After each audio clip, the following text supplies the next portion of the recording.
Hello everyone and welcome to my Bachelor Nation official channel. I hope everyone is having a wonderful day. Before we begin, please hit the subscribe button and gives this video a thumbs up. Bachelor in Paradise Season 10 foreshadowed the next rose ceremony, which will be tough for the Goldens due to the show's gender ratio. Bachelor in Paradise Season 10 currently has 3 golden men, Gary Livingston, Keith Gordon, and Keith, but 6 golden ladies, April Kirkwood, Faith Martin, Kathy Swartz, Leslie, Nancy, and Natasha Hardy. April meant well when she handed her rose to Jonathan Johnson, one of the younger Bachelor in Paradise Season 10 competitors, rather than one of the golden men, but she unintentionally disadvantaged the golden ladies. Keith has a relationship with Kathy, and Kim is interested in Faith, so Gary must give his rose to either April, Leslie, Nancy, or Natasha. When Gary arrived in Paradise, he asked Leslie out on a date, but after some fantastic talk with Natasha, she gave him her rose before Leslie could say anything. Then, when Nancy arrived in Costa Rica, she took Gary on a date. April has little in common with Gary, but he is the last available male left. An exclusive Bachelor in Paradise Season 10 film published by Parade teased the next rose ceremony, which is almost certainly going to result in heartache for 3 of the golden women. Kathy begins her confessional by saying, "Tonight is the rose ceremony. There are 3 roses and 6 women. We're dividing the army in half tonight." Gary is then shown laughing in his confessional, saying, "I wasn't expecting to be the hot commodity, but it's turned out to be exactly that. It'll be a long night. Tough G has some tough decisions to make tonight." Nancy confesses, "I'm afraid that I might be going home." Even though Gary and I had a wonderful date, he went on a date with Leslie. Gary then tells the cameras, "It's going to be a long night. Tough G has some tough decisions to make tonight." April is shown begging Gary to blow on her in the Bachelor in Paradise Season 10 teaser, while Leslie tells him that she could fall asleep to his voice, which she claims she meant as a compliment. Gary faces a major decision on Bachelor in Paradise Season 10. Keith and Kim are most likely to give Kathy and Faith roses, but April, Nancy, Natasha, and Leslie are also available. They all appear to enjoy Gary, therefore his decision means 3 of them will leave the program disappointed. Gary is a wonderful person with a heart of gold, therefore it will undoubtedly upset him to be the reason 3 of the women are sent home. Hopefully, he'll choose the woman with whom he believes he'll have a lasting connection that could lead to a long-term relationship. Because April disturbed the golden numbers in the previous episode, Bachelor in Paradise Season 10 should have allowed 1 extra woman to stay in Costa Rica to balance things out. Also, because they've already been paired up, one of the younger men is unlikely to follow in April's footsteps and give his rose to one of the Goldens.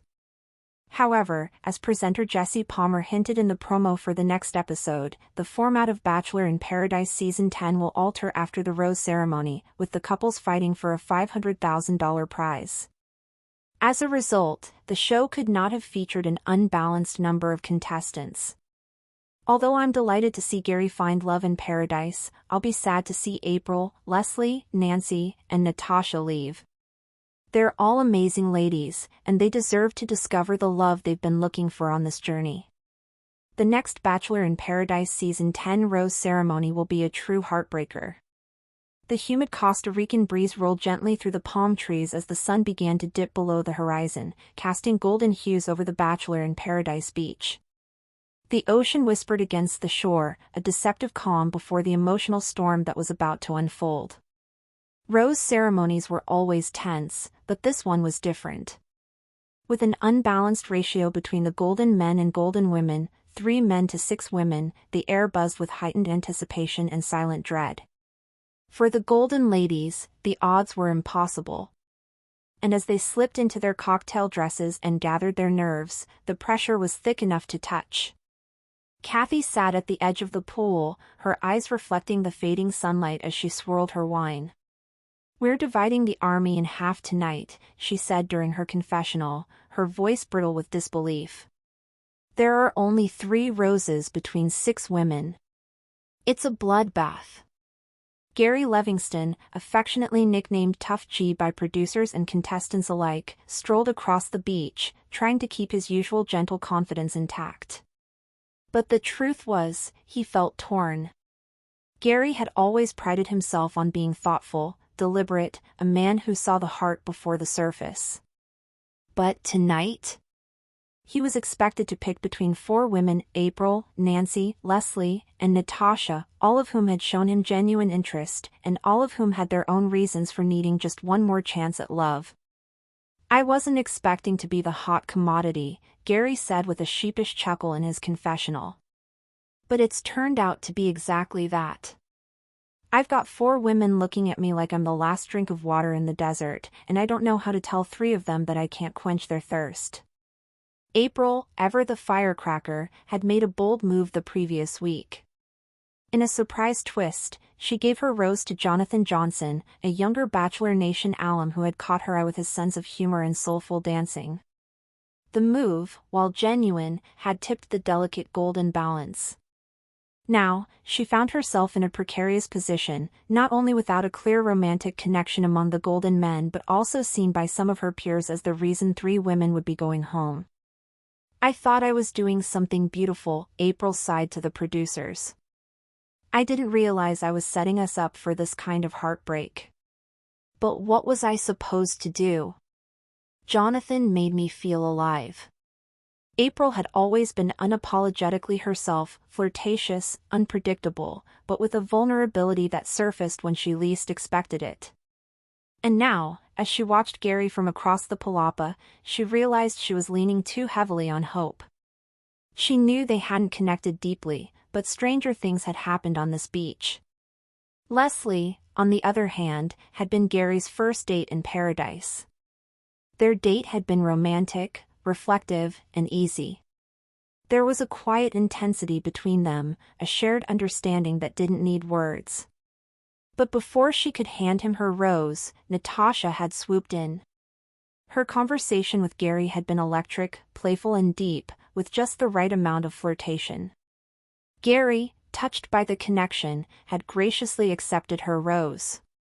Leslie was left in limbo, and while she kept a smile on her face, the pain of that missed opportunity clung to her like sand on sunburn. "He's got this voice," Leslie whispered to Natasha earlier in the day. "Like a warm cup of tea. I could fall asleep to it every night."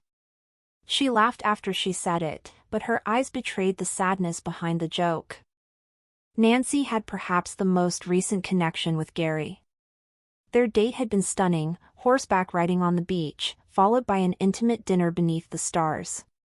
She had opened up to him about her past, her children, her late husband, and how she never thought she'd love again. And for a moment, she believed Gary might be the man to help her rediscover that joy. But Gary had shared meaningful conversations with Natasha since then. The chemistry was undeniable. And while Nancy hoped the emotional depth of their date would weigh heavier than physical spark, she was no stranger to the unpredictability of paradise.